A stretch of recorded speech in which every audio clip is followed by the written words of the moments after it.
Thanks for everybody being here. It's that time of year. A lot of us they come in remotely. I know I've got a sick kid this morning, so sorry I can't be there in person. I'm glad Ashley's there. She's going to be, I think, leading a lot of the agenda for today's meeting, as well as handing over to Nate. The agenda's been passed out, but my one big update, I had a meeting with the League of Towns this week, a regular scheduled monthly meeting, which was held in Ellsworth, and had a really productive conversation about how they handle budgeting for nonprofits and social services, just to kind of, as we've talked a lot before on, Ellsworth receives a lot of requests, and, are you requesting from other towns? We've kind of had those conversations, should we consider this match funding? How do we kind of create mechanisms so that Ellsworth, while it's a service center, it only has, such of a population base, and a lot of these nonprofits, which we already give pretty significant, obviously, tax breaks to on their property, that it doesn't overburden the taxpayers here to pay for what's really kind of a regional, county-wide service. So asked them if, that they do receive many of the same requests from some of the similar funders, but I also asked about their processes and procedures, which we're going to be getting into, kind of going back to what our ordinance requires, which is sort of a subcommittee that reviews all of these nonprofit requests. I think Ashley has a February 14th deadline that she's collecting things through. But some towns, they have like a cap on how much they increase budget for social services, that could be pegged to inflation or by a bit, just so it kind of gives maybe that subcommittee, a guidepost of what their budget is for the social services agencies. I think that could help control costs, and I know me personally, I came late to the budget season after this had already kind of started on the request, but it would give, I think, better a budget consistency year to year for how these kind of requests go, which we may want to consider an ordinance change on that front. So I wanted to put that out there to the council.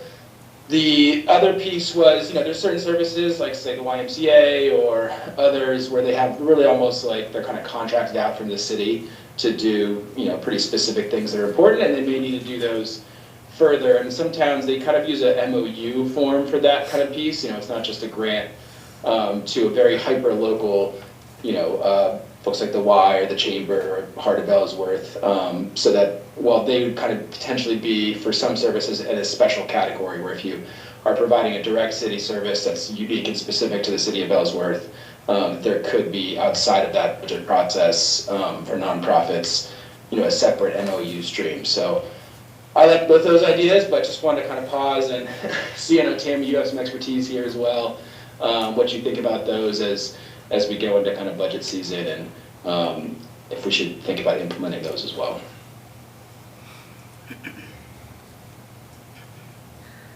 As we go into the budget season, I'm not sure if this might be the year that we even think about an increase and cap it at this point, but I mean, I guess we'll have to see what comes before us. I want to go in with a closed mind like that, and but I do feel that they really need to prove to us that they are serving the residents of Ellsworth, and looking at their budget. And I haven't had an opportunity to look at the application and notice that was sent, but I think it will be good to kind of review that. And I do like the idea of the memorandum of understanding, but again,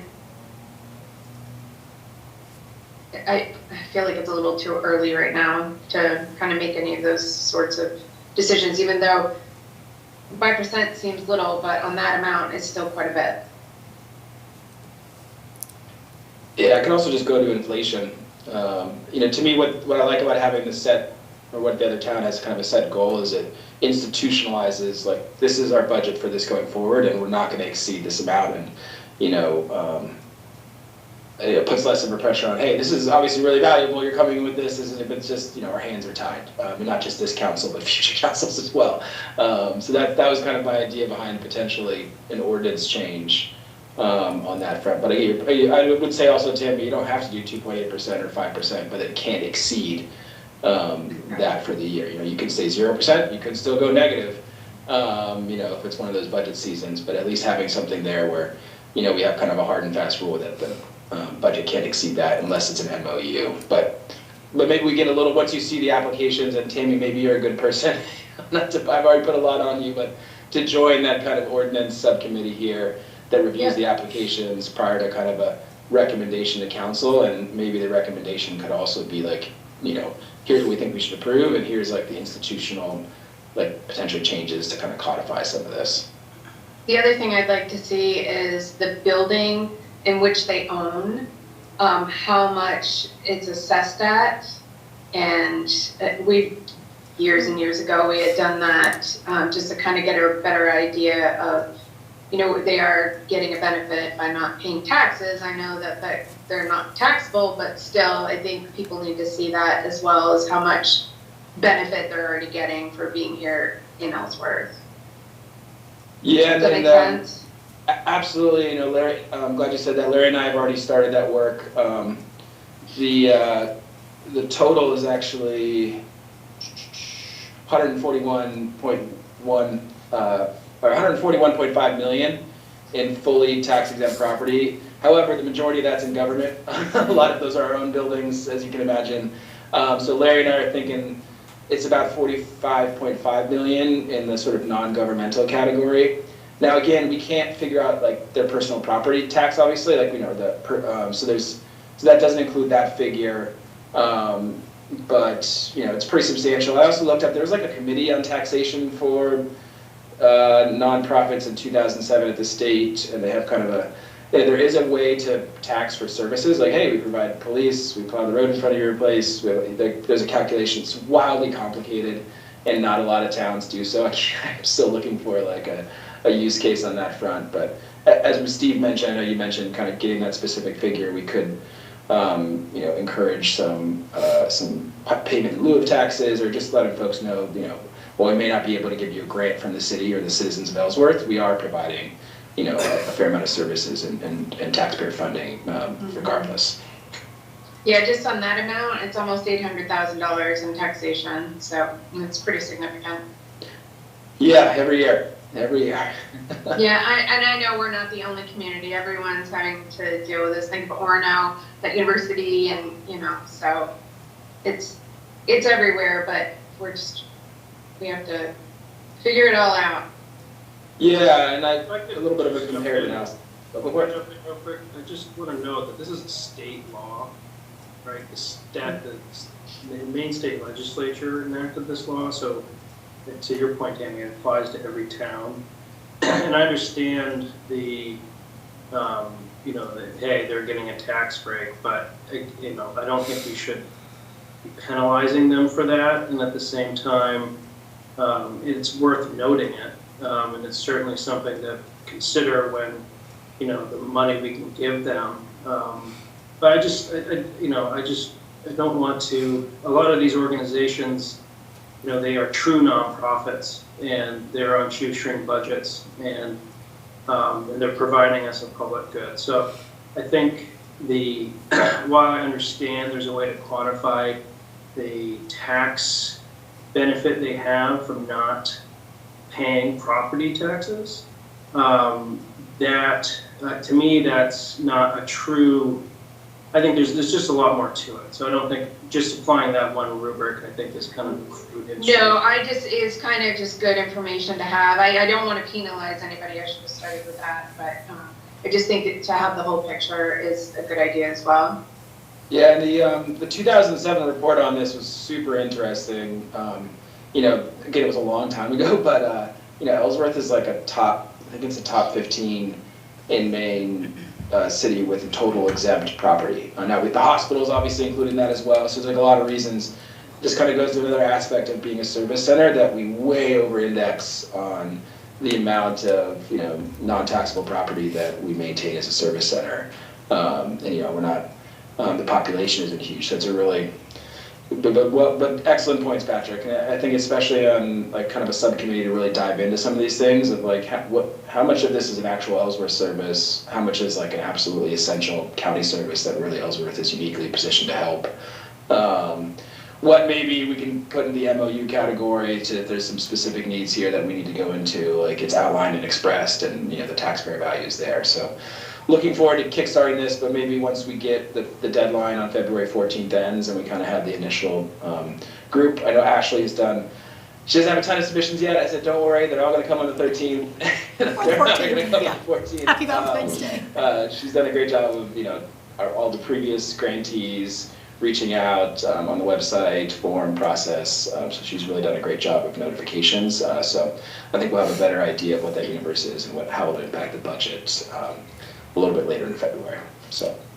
Yeah, I just want to know, I'm all for, diving into like what services they provide, and is it town-wide versus kind of county-wide. I think those are all really valuable, things to look into. I just, it's a whole, I just want to make sure we're taking a holistic view and not focusing on, single issues like that.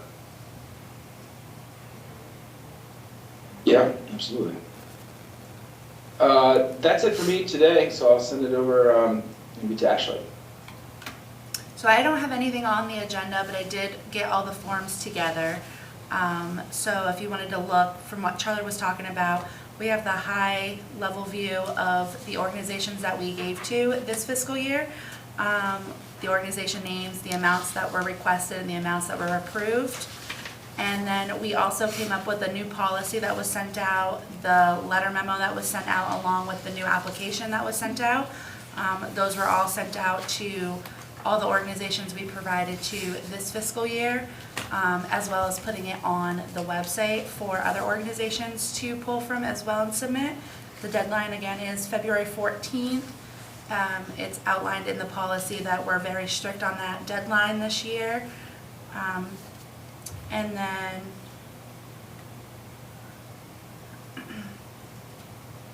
that's all I have. Just to touch on what Charlie said, and then we'll pass it over to Nate. He's got the band application updates. Yeah, the Maine Municipal Bank, bond bank applications are due on Wednesday, February 5th. So I've been working with the school and Jim Safian. They have the $1.2 million Avery Lane ban, as well as their HCTC CTE grant, which is $135,000. So both of those they're looking to go to the bond bank for.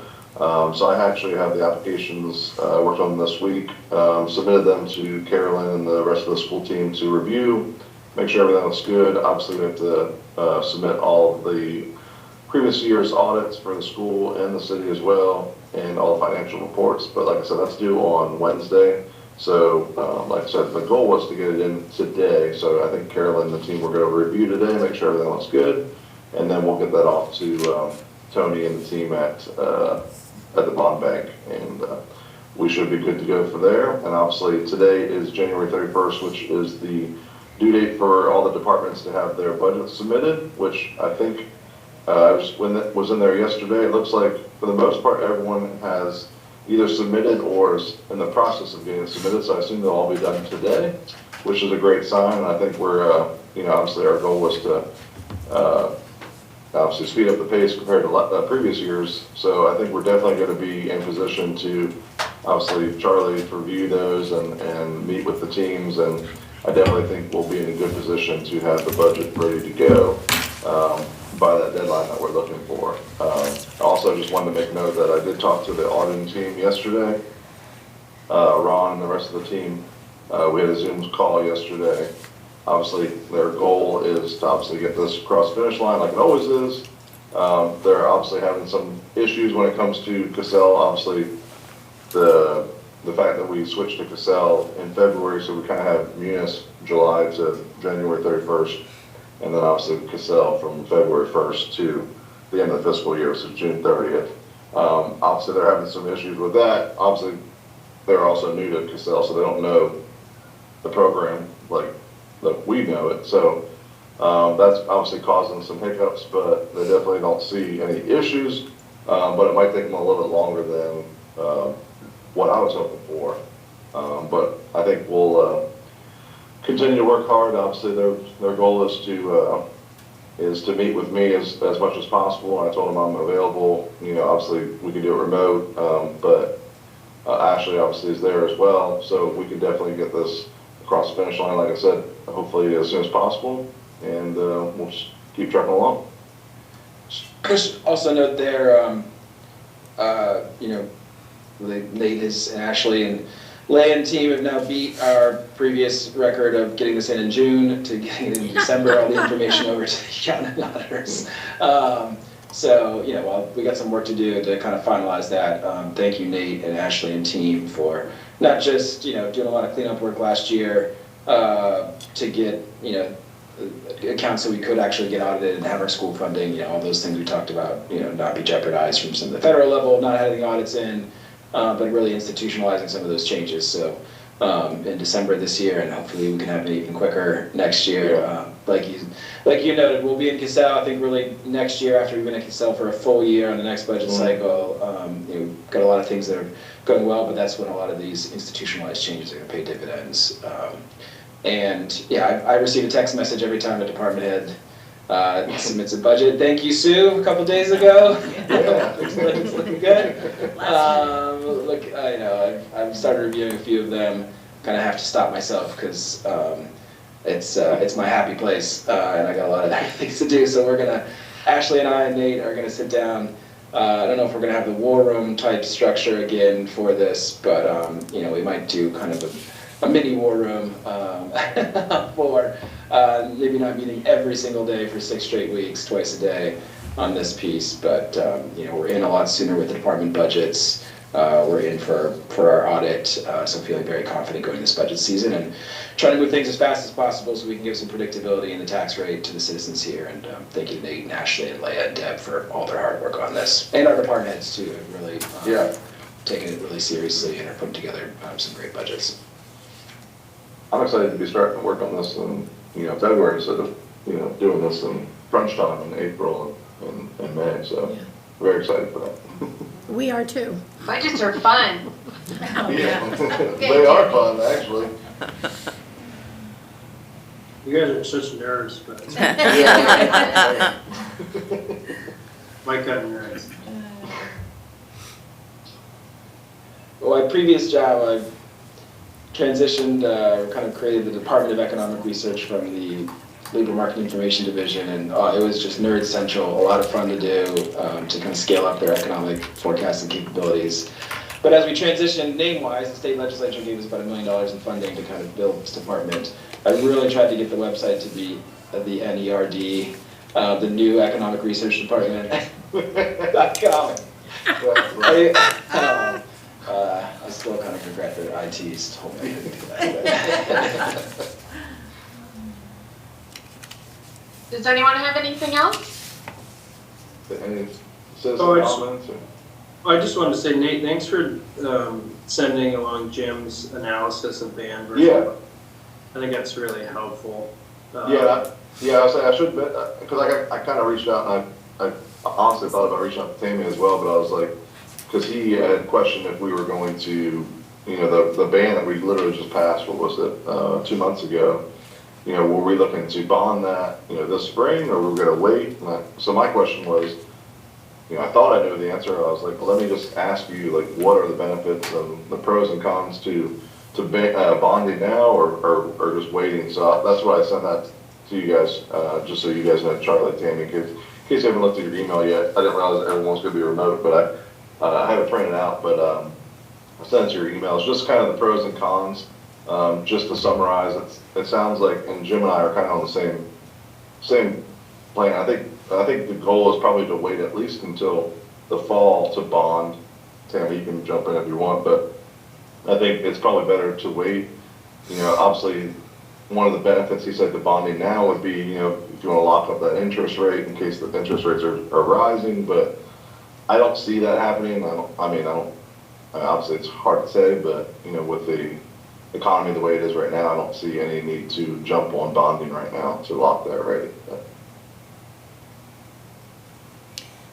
Tammy, since you're the chair of the committee, there's a member of the public here who raised his hand when you asked if there were any questions.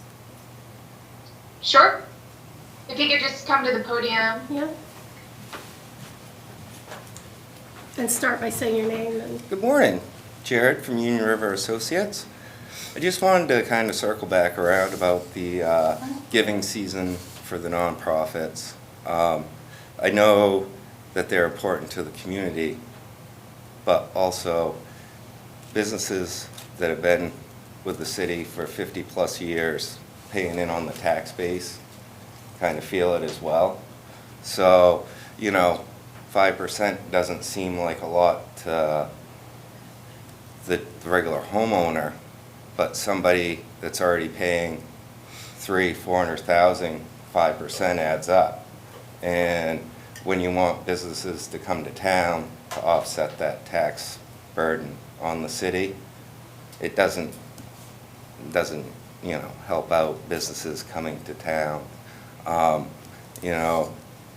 We're going into a season where stuff is coming up for negotiations with businesses and stuff, and it'd be nice to not think that there's going to be huge tax increases across the board on certain things. And like I said, I know that certain nonprofits bring important things to the city that are needed, but we really need to look at it as that burden coming on to the actual taxpayers in the city, and the businesses that have been here for 50 years and have paid over $8 million in taxes over the years, and provide over 350 jobs for the community as well. Thank you for your time. Thank you. Thank you. Really important points. I think another benefit, hopefully, of doing this a little earlier and getting this out there, while the rates won't become official until we set the commit, et cetera, but can provide you all some clarity. And certainly been a few of these meetings. Thank you for the participation too. We always appreciate your feedback and your engagement here in the budget process. And for those who may be watching or may want to come, always encourage folks to attend. There will be a lot more robust finance committee meetings that probably switch towards more of the actual specific budget by department. It is in many ways for the nerds, but we're going to really try to make it accessible to the public. And I think our previous budget cycle, we put our draft budgets online, so that they were from every step of the process, from the department head request, the city manager edits, to the city council approved. Everybody will be able to each step of the way, see the budget, see actuals from previous years, and any line item will be publicly available and accessible. So,